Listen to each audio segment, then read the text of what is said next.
बिस्मिल्लाहिर्रहमानिर्रहीम। अस्सलाम वालेकुम क्लास 2 के students, hope you are fine.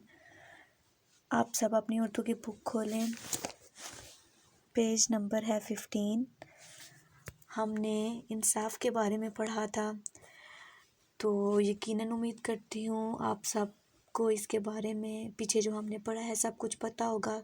तो इंसाफ सबक में हमने खलीफा हारून रशीद के बारे में पढ़ा था कि इनके दरबार में दो आदमियों को लाया गया था और उनके पास एक घोड़ा था और दोनों झगड़ रहे थे। एक कह रहा था कि ये घोड़ा मेरा है और दूसरा कह रहा था कि घोड़ा मेरा है। तो यकीनन सब ने इसकी अच्छी तरह प्रैक्टिस की होगी और समझा भी होगा। अब आगे हम पढ़ते हैं कि काजी ने कहा कि हजूर, तो फिर ये फैसला कौन करेगा?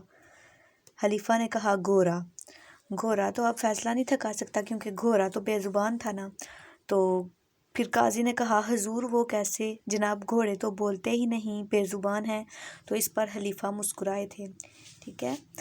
खलीफा ने दोनों आदमियों को घोड़े के पास बुलाया और कहा बारी बारी घोड़े पर सवार होकर दिखाओ।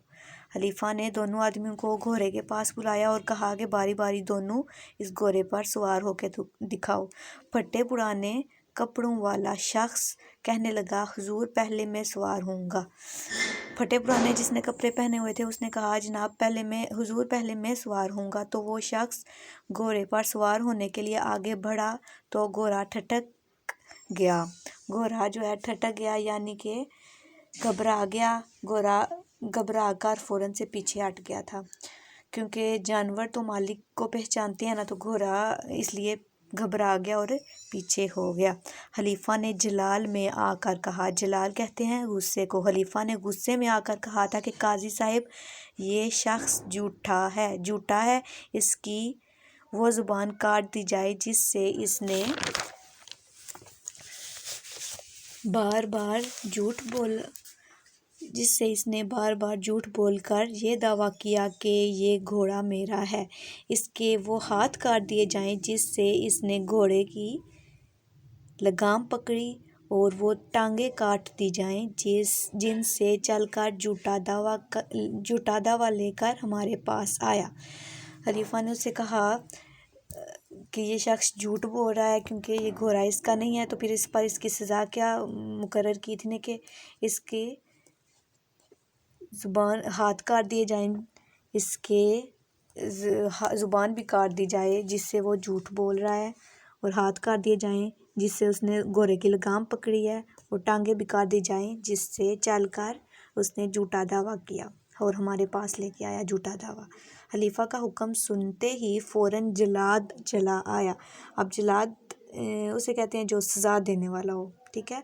जल्लाद चला आया यानी पुराने कपड़ों वाला शख्स फटे पुराने कपड़ों वाला शख्स माफ़ी मांगने लगा। जिसने फटे पुराने कपड़े पहने हुए थे यानी जिसने झूठ बोला था वो फिर माफ़ी मांगने लग पड़ा।